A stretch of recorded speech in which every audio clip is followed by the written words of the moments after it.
Joining me now on this episode of Locally Sourced EP is the owner-operator of the one and only Rosco's Burger, Jacob Carrasco, third generation owner. How's it going, Jacob? Doing well. How you doing, Ray? I'm doing all right, man. Thank you for joining. First off, let's talk about that third generation thing. I mean, talk a little bit about how you give us a little background on Rosco's Burgers, man. Okay, well, it was founded by my grandfather, Rogelio Lujan Carrasco. He was from Marfa, came over here pre-teens, started working in the industry, and then once he got older, in his late 40s, 50s, I guess that's when he decided to get in the business, open up his first establishment. I think he was working somewhere before a little bit, learning a little bit of the ropes. You know, my grandfather had the idea of, you can go to college, you can pay to get taught and they come out with no experience, or you can go and work and get paid and come out with experience. Sorry, I meant to say you can go and pay for schooling. But so he opened it up in 55, worked it for, almost 30 years. My father took over, who was Junior, Roger Carrasco Jr. And then he did the same. And then I officially, I think, fully took over about 2007, 2008. Dang, that's awesome. Like, what are some of the things that keep you going, that kept you going, especially especially when you were younger? I mean, because sometimes, kids with their parents and they have their old business, they're like, oh my God, I don't want to do that. What made you want to keep doing that with your grandfather and your father? Bills. Pretty easy one. That's a good answer. I mean, I like to tell some customers that they say, oh, you're still working, or you haven't retired, or whatever they say, and the small talk, and I'll tell them, well, I mean, when I wake up and go to the mailbox and there ain't no bills in there, well, then I'll stop. But it wasn't really something that I was interested in pursuing. My dad used to tell me stories that he was convinced by his friends. He was in the Navy, and then he used to work for Union Pacific. And I think the opportunity came for him to start getting in with my grandfather, and he didn't really want anything to do with it. Like, he used to work there with my grandfather, and they would butt heads a lot. But I remember my dad telling me that his friends would speak to him like, hey man, being your own boss, it's kind of, so he did it, and then it just kind of stuck. I guess you get in the flow of it, the rhythm, and then there it is. And then as far as me, they didn't want me there. My parents didn't want me there. I would work a little bit in the summer. I didn't really have any plans to be there or not be there. But my father got sick, and that's what really brought me in and got me committed to learning the ropes. Oh, that's so that's why it's kind of, sometimes it feels like a little, not a prison per se, but it's kind of like, being that this isn't something that I went into and now I'm doing it. I kind of came in sideways because of a medical situation, and then it just kind of, grew on me, so. If there's one thing that, since you've kind of taken over the business, what's the one thing that's kind of kept you going besides the bills? What's the one thing that's kept you going what's your favorite thing about the place? Well, I do get a little of an endorphin rush when I pump out a burger that looks like, wow, it's ready for the red carpet. It's just the way we intended. It's not picky, like somebody dissecting the burger, right? And it comes out, and when it gets taken to the table and you see that customer grab the burger and they're just like, reassuring themselves that, yeah, I made the right choice. Like, I'm glad I came here. And seeing that, catching those glimpses here and there, that we're busy, is kind of like, all right, we're doing something, we're doing something good, so it's that, our name is behind it, I guess I want to kind of keep up the reputation, there's all those little things, but those things that warm the heart, like those instances where a customer really enjoys it, or we do something a little extra and the customer feels like we treated them, we went above and beyond. Those little things are always, make the day worth it after your feet are tired as hell, Yeah. That's, I mean, I've experienced the burgers firsthand, man, and it's a great burger every time I go. And if you live in El Paso and haven't been to Rosco's, shame on you. They're so Hey, good. those people exist, believe it or not. I Those people know. exist. I can't believe that. I mean, there's different local chains in El Paso that have their own flavor, their own spice, and most of those are like, if you've never been there, what's wrong with you? I mean, especially since you lived here. Talk a little about some of the customers that you have. I mean, do you guys have like regulars? Have you had any special type of customer come in that you're like experience that you've had it you've never forget? Well, usually the more unforgettable customers or guests are ones that were problematic. Those tend to stick out there, Yeah. and but I mean, we've had a couple of like not big time celebrity, being that we're not very like when Guy Fieri came this last time around. Hmm. I have a lot of customers that say that they wrote into the show, oh, Hmm. that it needs to come down. And I used to tell people, well, I don't know how I feel about him being in my kitchen and him, telling the whole nation my recipes. As it is, we've got a lot of competition here in town, and Hmm. without naming anybody, without giving any free advertisement, the locals know who the imitators are. Yeah. So the last thing I want is some, big network guy giving out all the secrets.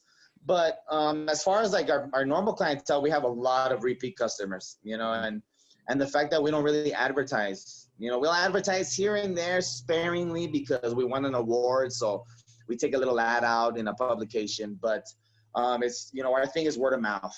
Yeah. And I think word of mouth is I think it's the best form of advertisement because, for example, you turn on the TV and a message comes across your screen. Well, you don't know that person. You don't know shit about the person delivering the message to you.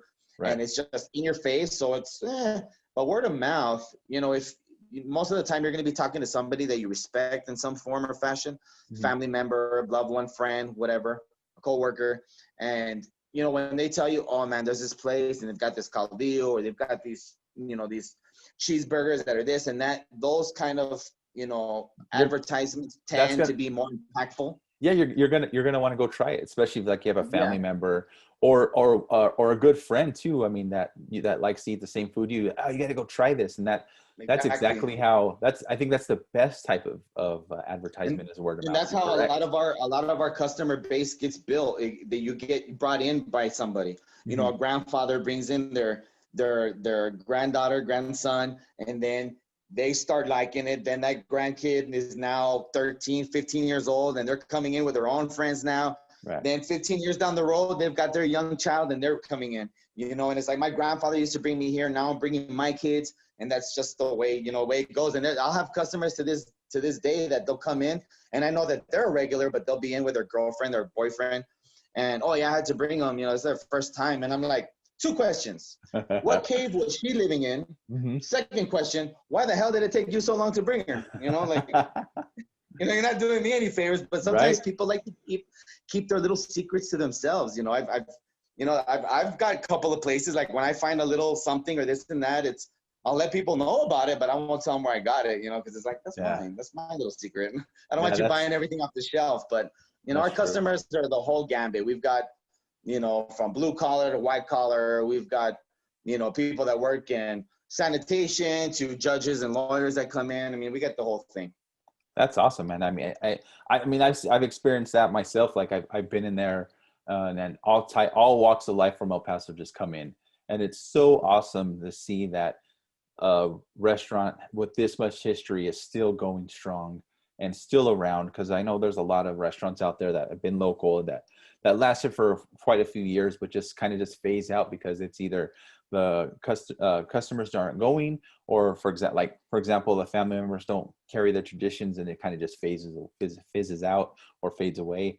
But changing subjects a little bit, staying on customer service and customers and business, but of course, we're in the pandemic right now. How has that affected you guys, if any? Have you guys had to change anything up? Have you guys had to do anything different to kind of adjust on what's going on in the nation and in the Sure. city? Yeah, well, being that we're mom and pop, right? So being that we don't have corporate dollars behind us, we got to take a little bit extra care, So when it started, we closed down the dining room and we adjusted, we assimilated quite well.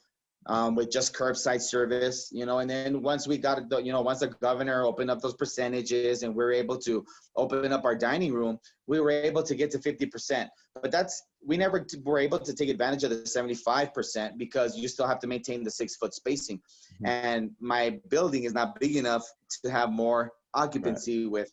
So, we just stayed at the 50, but, I think we did pretty good. There was a rough patch, um, my regulars will understand that the prices weren't raised because of the pandemic. We actually did a price breakdown and analysis, all of our food costs and stuff, like 2 months before, and implemented these raises. And it just turned out to be so fortunate that we did, because once all the food spiked because of the shortages in plants and manufacturing and all that stuff, I mean, there would have been a moment where the more I sold, the more I would have lost. Yeah. So it was quite fortunate that we were able to go and do that. But, the thing is that you pump out a quality product and you accompany that quality product with great service. Well, then that's really all you're going to need. You know what I mean? And so that kind of narrows the focus and keeps you niche, if you will. If you go and try to please everybody, then you please nobody.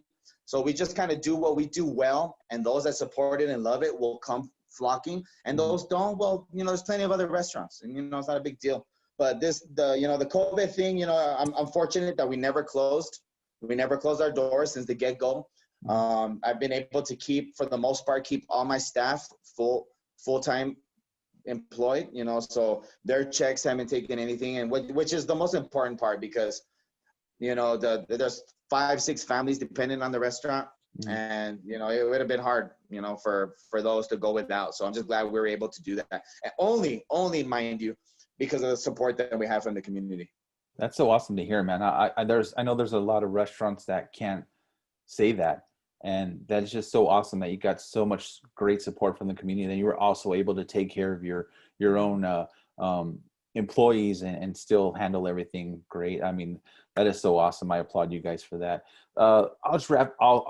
I got to ask 2 more questions. What's your best-selling burger, and what's your favorite burger there at your spot? Okay, well, I'll put you on the spot and get you to put the spotlight on you there. Well, yeah, I was gonna say, well, my favorite burger, I was gonna name a different place. Oh, don't do that. No. Our number one selling burger it's probably a 50-50 tie between the single cheese and the double cheese. The double cheese, people just assume that the double meat double cheese, assume that it's the same as the cheeseburger, just with an extra patty and extra piece of cheese. But there's a balance that comes into play, because you're going to have the same amount of bread, the same amount of veggies from a single to a double. But that little bit of extra grease, cheese, and meat, for me, it creates a more harmonious balance versus the single. But not everybody has the appetite. Yeah. Some of us do. And for the second part, my favorite burger, bro, I've been eating there so long that right now I come up with crazy shit that's just, combinations of things. Just because you get tired, even though it's the best burger in town, you get tired of eating the same thing over and over. I bet people that work at Café Central, at one point, they just want to get out and go and get something from KFC or something. It's just, it's just the monotony. You know what I mean? Yeah, but no, for sure. Now I got a couple of little quirky little combination things that I consume, but I probably eat at the restaurant once a day at least. Well, that's awesome. Like, if so, are you thinking anyone who hasn't tried it, should they just go for the double meat double cheese, or go for the single patty? Well, yeah, I try to let my staff know on, give them pointers on how to read a person. So if you get the impression that somebody's a first timer, well, then we want to get them away from like the gimmicky kind of things. We got a couple of those things on the menu, like real flashbang kind of stuff. And it's like, we want them to have a traditional experience first. Then after that, then you can go balls to the wall and come in and do all, try the everything. We've got an everything burger that's about, 9.5 inches tall. And I think I need to get that one. I don't think I've ever tried that one. Yeah, that one's crazy. It starts with, hold on, well, let me just finish the question first. Yeah, sorry, go ahead. So, depending on what it is, I've actually converted a couple of people that will get the single cheeseburger and fries, the basket, and I've converted them into just getting the double cheeseburger and no fries. even though our fries are good, you know, we get a top quality fry. Yeah. We change our grease every week, you know, and stuff like that. But sometimes it's like, you know, you came for the burger. It's not called Roscoe's House of Fries. You know what I mean? So you came for the burger. So, you know, sometimes I'll set them up. And I've got a couple people that have actually converted. So they don't need fries anymore, and they'll just get the double. You know what I mean? But back to that everything burger. Yeah, Yeah. it's big, bro. I'll just read it to you. It's a bottom bun. Then you got mustard, pickles, onions, French fries, 2 weenies, chili beans, a grilled cheese. Then you've got lettuce, tomato, pickle, onion, the double cheese patty, burger, and then topped with an onion ring. Oh So man. it's about $15. Good sized burger. Dang, I'm hungry right now, so I'm like, dang, that'd be so good right The now. smell-o-vision. Can you smell my Yeah, I shirt? wish. And it's ironically, I'm actually making burgers tonight for the family, so that's kind of like, there's no way I'm gonna be able to make something like that. So, Hey, but everybody's got their own flavor, right? yeah, no, for sure, man. I really appreciate you joining me today, man, and just being able to talk about the business. And I'm just so glad Yeah, you man. guys are like I said, like you guys are locally owned, which is exactly what I want to do with this show and what I've trying to been doing. And just, you guys being able to survive and stay in business because of the community, that's just something so great. Exactly. Now, you know, like that's a two-part equation. You know, you can't, just like when you mentioned earlier that you've got some businesses that have been around a long and their clientele starts to fall away. Well, people just don't stop eating their favorite place. You know, something changes within the establishment, you know, procedure, product, management, right? So the two-part equation that I was mentioning is that you got to put out that quality product with good service and have the clientele fan base that supports that. You know, in our case, I think we've been doing that. You know, we've been doing that for 65 plus years. You know, so it's, you know, we're doing something right. So all I got to do is just make sure I keep doing what I'm doing. My bills will be paid, and then we'll see. Maybe my son will be in there one day. Love it, man. Love it. And then just real quick, is it Roscoe? Is that named after your grandfather? Or how did the name come by? I didn't get a chance to ask you. Rosco is actually half of our last name, Carrasco. Oh, that's right. Oh, I didn't even get that. So yeah, and see, and what the reason why it came about is when my grandfather opened up. No, you know, his story was that a lot of the gabachos couldn't pronounce Carrasco, so they would call him Rosco. Right. And then Oh, it just kind of, because it used to be just Burger Inn, and then it kind of just like stuck with Carrasco's and then Roscoe's. And then once I got in there and we just started, you know, like trying to like establish marketing brand, you know, that's when we kind of just damped it in there. But dude, yeah, that's I know it's awesome. so I simple, never though, even right? knew that. Like when I tell people, it's like, oh, what? That seems so obvious, but yeah. Anyone watching right now needs to comment and be like, "Hey, yo, did you like? Well, that just blew my mind, dude. That is so crazy." Well, Yeah. I really appreciate joining me today, man. It's just like it's so Really. great to be able to talk back and forth to a local business owner like yourself, and just trying to help you out and just put the word out. I mean, you guys have put your own word out, like you had said too, with word of mouth, and you guys just being around for so long.